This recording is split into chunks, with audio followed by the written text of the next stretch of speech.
G'day, I'm Garry Stevens, and welcome to the second series of the History in the Bible podcast. More of the history in more of the books in all the Bibles. Episode 2.6, Leaving Babylon, Part 4. Nehemiah and Ezra stand against Ruth. In the last episode of the History in the Bible, we left the Judeans in 515 BC. Happy to finally have a new temple, reconstructed by Zerubbabel and Joshua. After the sudden and inexplicable disappearance of both leaders and the rededication of the temple, the Bible's historical narrative is largely mute until a third wave of returnees under Nehemiah and Ezra, 65 years later. That silence is broken only by the short book of Malachi. Malachi is traditionally regarded as the last written book of the Old Testament. His name means "my messenger." Curiously, the ancient Greek translation of the Old Testament, the Septuagint, does not regard Malachi as a personal name, but as a description. To the Septuagint, the book is anonymous. Some later Jewish traditions thought that Malachi was actually the priest Ezra. Like the prophets Obadiah and Habakkuk, Malachi says nothing of his ancestry or his historical context. Our best guess is that Malachi was a priest who wrote in the decades after the temple reconstruction, after the mixed efforts of Zerubbabel and Joshua, but before the work of Nehemiah and Ezra. The priests and people had lost their watchfulness about God's coming. Malachi opposed this malaise with a series of disputations. Quote, Malachi 2:1. And now, O priests, this charge is for you. Unless you obey, and unless you lay it to heart, and do honour to my name, said Yahweh of hosts, I will send a curse and turn your blessings into curses. I will put your seed under a ban, and I will strew dung upon your faces, the dung of your festal sacrifices. End quote. Malachi joins the prophet Hosea in stressing God's love of the covenant he struck with his people, a love that should provoke gratitude and wonder. For both prophets, the divine arms are open to receive the wayward people back. You can catch up with Hosea in my episode 1.48, Amos and Hosea, Hammers of the House of Jehu. Malachi appears only twice in the annual cycle of readings in the Jewish liturgy. He became a favourite of the authors of the New Testament for passages like this. Quote, Malachi 3:1. Behold, I am sending my messenger to clear the way before me, and the Lord whom you seek shall come to his temple suddenly. As for the angel of the covenant that you desire, he is already coming. He shall purify the descendants of Levi and refine them like gold and silver, so that they shall present offerings in righteousness. Then the offerings of Judah and Jerusalem shall be pleasing to the Lord, as in the days of yore and in the years of old. End quote. To the authors of the Gospels of Luke and John, this was a clear prediction of John the Baptist. Writing about 450 BC, the prophet Malachi was deeply unimpressed with the Judeans' efforts to reconstruct their homeland. 90 years after Cyrus the Great had freed them, the Judeans were still hanging back.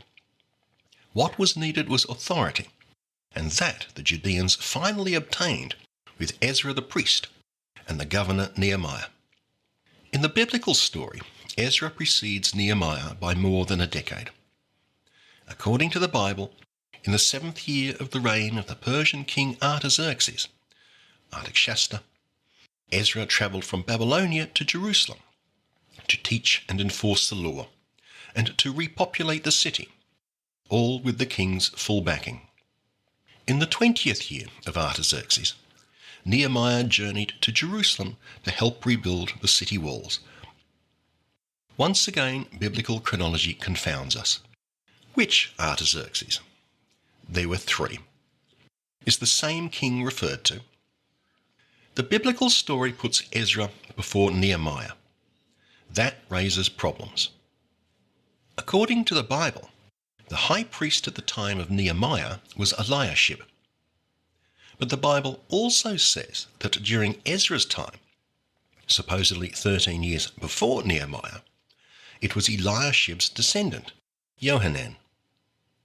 Nehemiah spends his time rebuilding a ruined Jerusalem. Nehemiah regards the defence of the city as his first priority.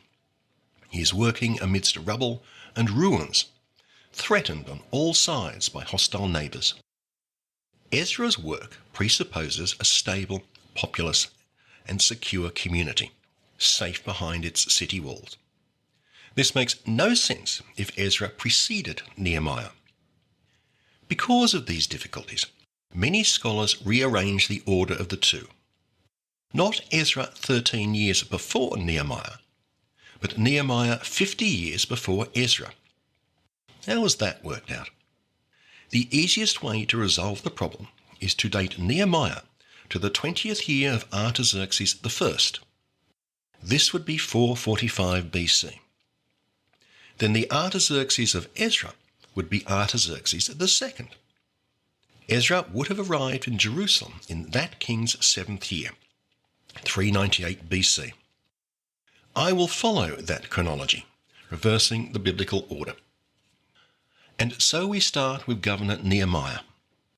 Nehemiah's story is that of the third and final wave of returnees to Judah. The first wave was led by the mysterious Sheshbazzar, 90 years before.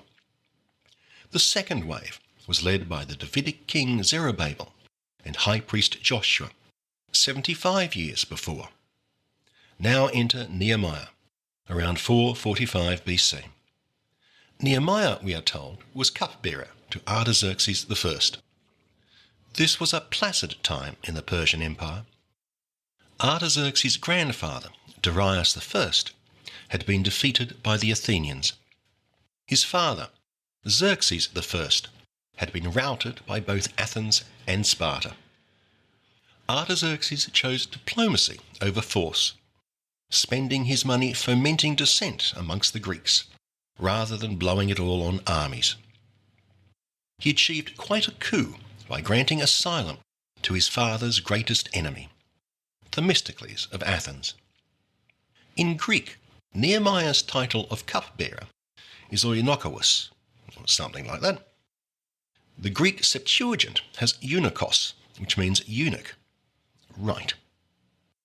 With the permission of his imperial master, and with the full authority of a royal governorship, Nehemiah travelled to Jerusalem in response to an embassy from the Judeans, resident in their tiny province for almost a century.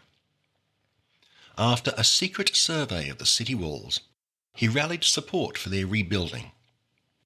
He was immediately opposed by the leaders of neighbouring provinces, possibly fearing that a refortified city was a threat to their influence. Quote, Nehemiah 2:19. When Sanballat the Horonite, and Tobiah the Ammonite, and Geshem the Arab heard, they mocked us, and held us in contempt, and said, What is this that you are doing? Are you rebelling against the king? Nehemiah said to them in reply, The God of heaven will grant us success, and we, his servants, will start building. But you have no share or claim or stake in Jerusalem. End quote. When the walls were halfway finished, the opposition started to get serious. But with a great deal of hard work and cunning, Nehemiah got the job done. I should mention that I am using the Jewish Study Bible translation of Nehemiah. In Jewish translations into English, the verse numbering is slightly different from that in the Christian tradition. In this passage, Nehemiah speaks in the first person. Quote, Nehemiah 4:1. When Sanballat and Tobiah and the Arabs and Ammonites and the Ashdodites heard that healing had come to the walls of Jerusalem, that the breached parts had begun to be filled, it angered them very much. And they all conspired together to come and fight against Jerusalem and to throw it into confusion. And our foes were saying, before they know or see it, we shall be in among them and kill them, and put a stop to the work. On the lower levels of the place, behind the walls, on the bare rock, I stationed the people by families with their swords, their lances, and their bows. Then I decided to exhort the nobles, the prefects, and the rest of the people. Do not be afraid of them. Think of the great and awesome Lord, and fight for your brothers, your sons and daughters, your wives and homes. When our enemies learned that it had become known to us, since God had thus frustrated their plan, we could all return to the wall, each to his work. From that day on, half my servants did work, and half held lances and shields, bows and armour." End quote. Sanballat and Tobiah busied themselves plotting for a few more chapters. Nehemiah continues his tale with an anecdote about a henchman named Shemaiah who tries to frame him. Quote, Nehemiah 6:10. "Then I visited Shemaiah, and he said, 'Let us meet in the house of God, inside the sanctuary. And let us shut the doors of the sanctuary, for they are coming to kill you. By night they are coming to kill you.' I replied, 'Will a man like me take flight? Besides, who such as I can go into the sanctuary and live? I will not go in.' Then I realized that it was not God who sent him, but that he offered that prophecy about me, Tobiah and Sanballat having hired him, because he was a hireling, that I might be intimidated and act thus and commit a sin, and so provide them a scandal with which to reproach me. O my God, remember against Tobiah and Sanballat these deeds of theirs, and against Noadiah the prophetess, and against the other prophets that they wished to intimidate me." End quote. Meeting inside the most holy place of the temple would have been especially transgressive if Nehemiah was indeed a eunuch, as the Septuagint holds. And note that nasty little dig against the otherwise unknown female prophet Noadiah. It is rather sad that Noadiah is one of only 4 female prophets mentioned in the Bible, with Miriam, Deborah, and Huldah, and all she gets is a 1-verse bad review. Nehemiah concluded his work with some economic and religious reforms, purging the temple and the priesthood. He forced the elites to abolish interest for their loans, and to return property seized for the non-payment of debts. He remitted the taxes that previous governors had imposed on the people for the support of themselves and their households. In place of these taxes, he instituted a tithe on the populace to support the priests. Until these government pay packets poured into their pious pockets, the Levites had been obliged to work the land like everyone else.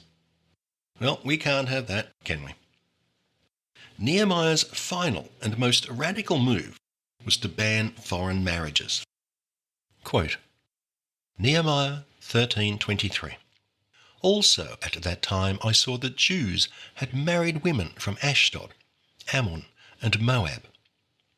Half of their children spoke the language of Ashdod, and did not know how to speak the language of Judah. I rebuked them, and called curses down on them. I beat some of the men, and pulled out their hair. I made them take an oath in God's name, and said, 'You are not to give your daughters in marriage to their sons, nor are you to take their daughters in marriage for your sons or for yourselves. Was it not because of marriages like these that Solomon, king of Israel, sinned?'" End quote. It seems that Nehemiah did his work well, leaving behind a reconstructed society. The last historical person mentioned in the Tanakh, the Jewish Old Testament, is the scribe and priest Ezra, who appears 50 years after Nehemiah took up his governorship, in about 398 BC. And with Ezra, the Bible gives us one last hero. Ezra was the one who brought the Torah to the returnees, read it publicly, and oversaw the people's solemn recommitment to its teachings. The book of Ezra lays down Ezra's credentials. Quote, Ezra 7:1.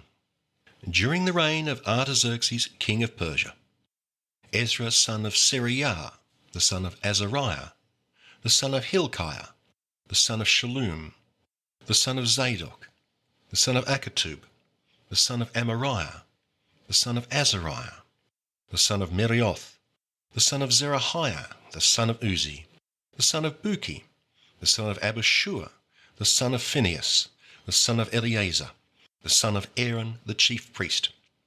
This Ezra came up from Babylon. He was a teacher well versed in the law of Moses, which Yahweh, the God of Israel, had given. For Ezra had devoted himself to the study and observance of the law of Yahweh, and to teaching its decrees and laws in Israel. End quote. Ezra traces his lineage all the way back to Aaron, brother to Moses. I've given Ezra's ancestry in detail because Ezra the scribe and Ezra the book is fixated on blood lineages. The books of Ezra and Nehemiah insist that the returnees represent the authentic Judean tradition. They prove it with long, long lists of the returnees and their genealogies.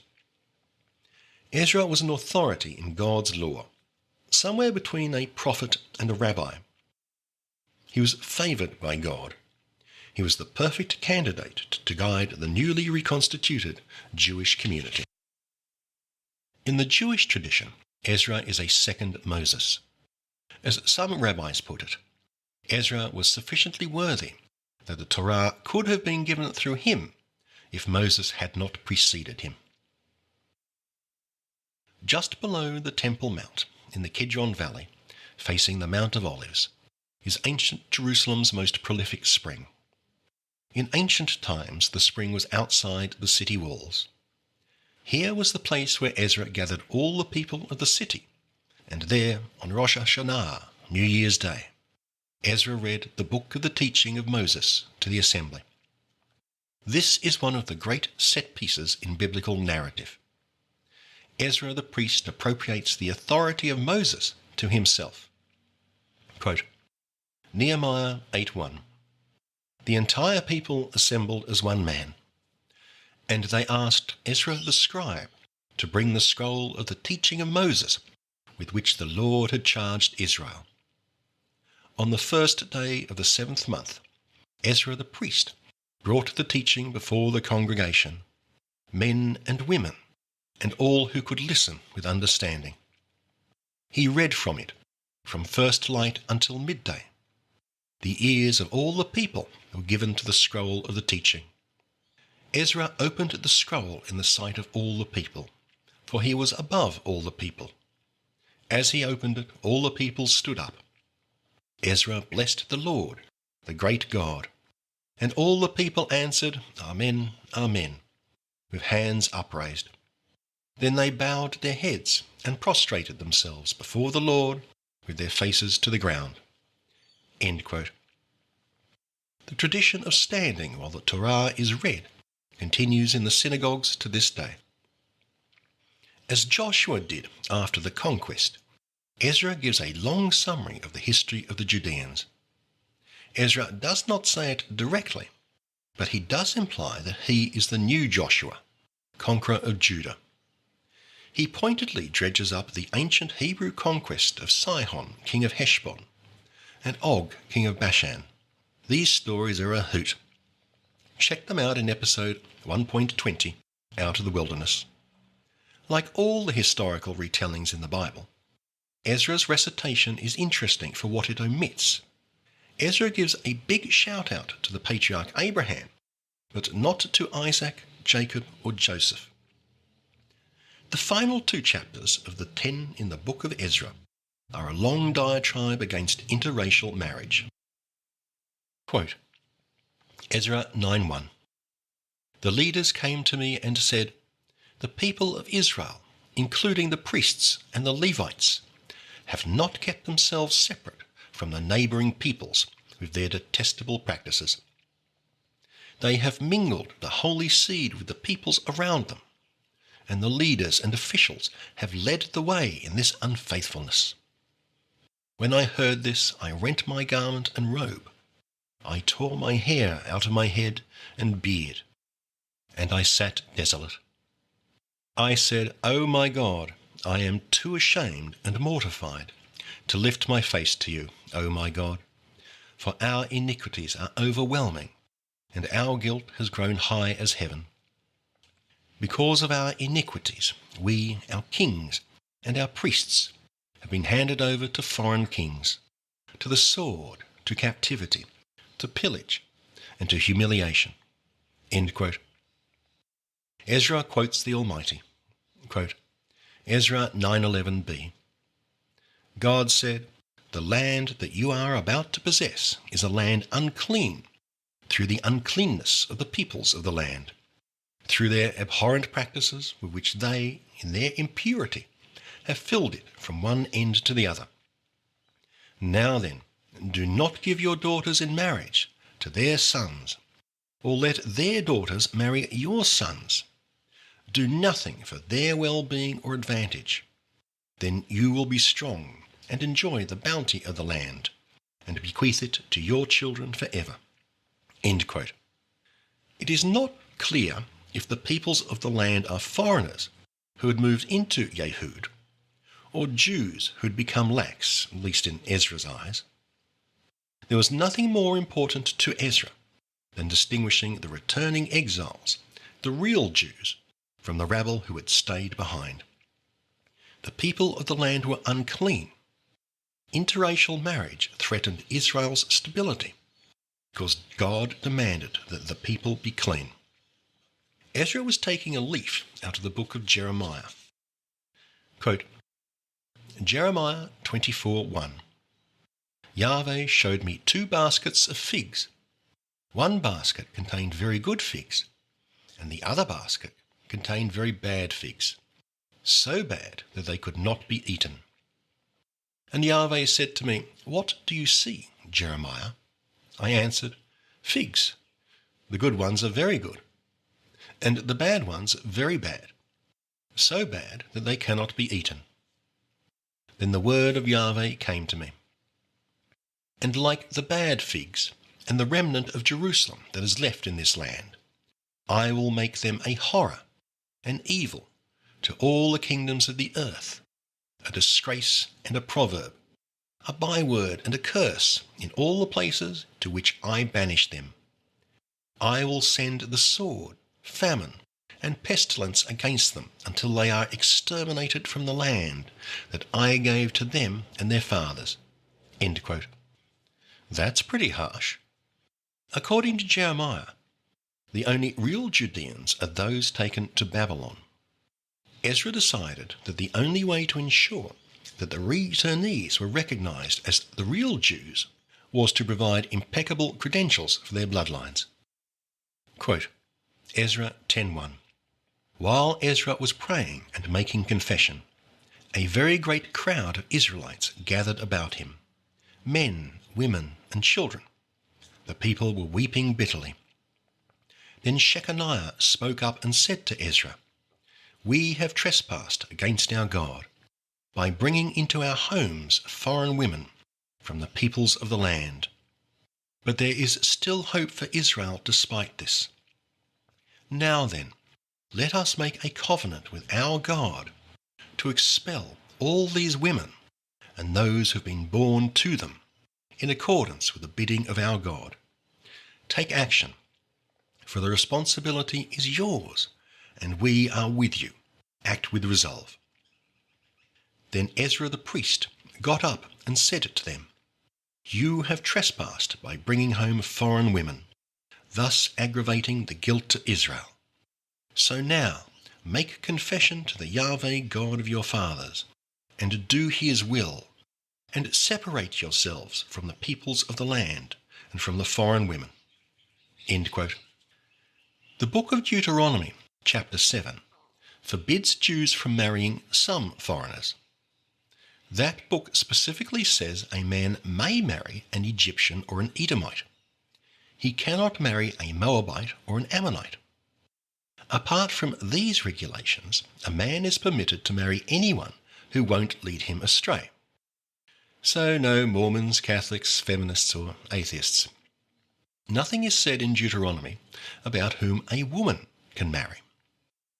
Ezra took this 10 steps further. Marriage with any foreigner is prohibited. Those who had done so must expel not only their wives, but their own children. Ezra has endless complaints about foreign women, but not a one against foreign men. And listen to that phrase, foreign women from the peoples of the land. Does that mean, again, non-Judeans? Or does it mean the Judeans who are not deported? In Deuteronomy, foreign wives are fine if they convert. Ezra introduces a whole new concept. Ezra says, no, conversion is irrelevant. Jews are the holy seed. Foreigners cannot change their ancestry. Ancestry is all.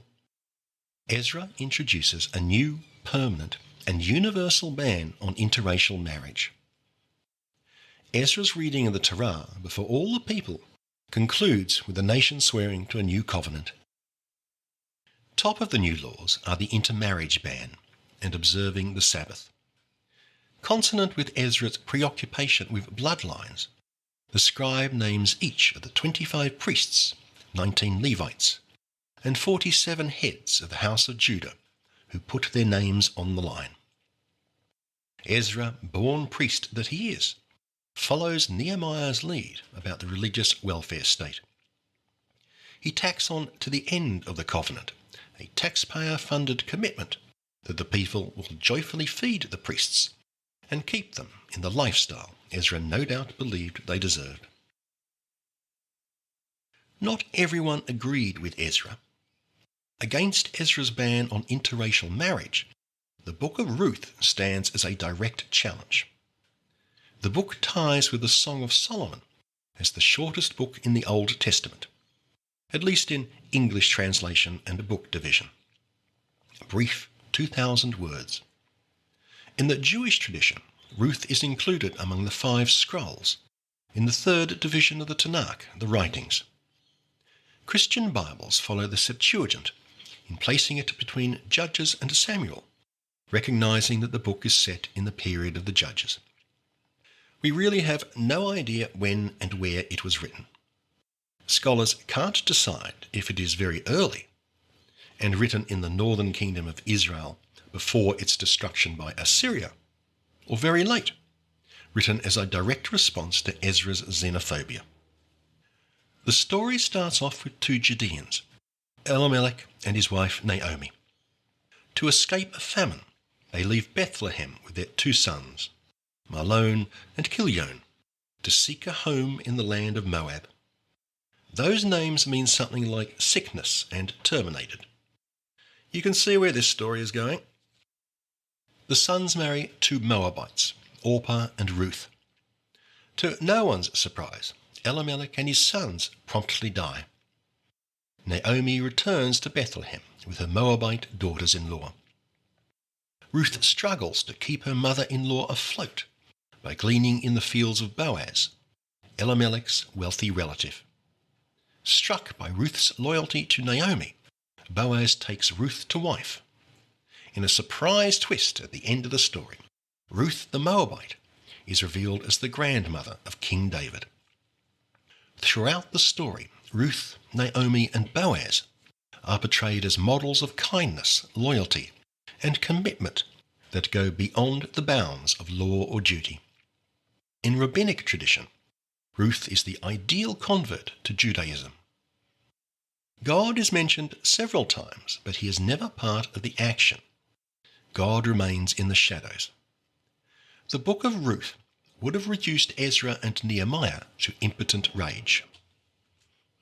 That the book entered the Old Testament at all tells us that there was significant opposition to their views on interracial marriage.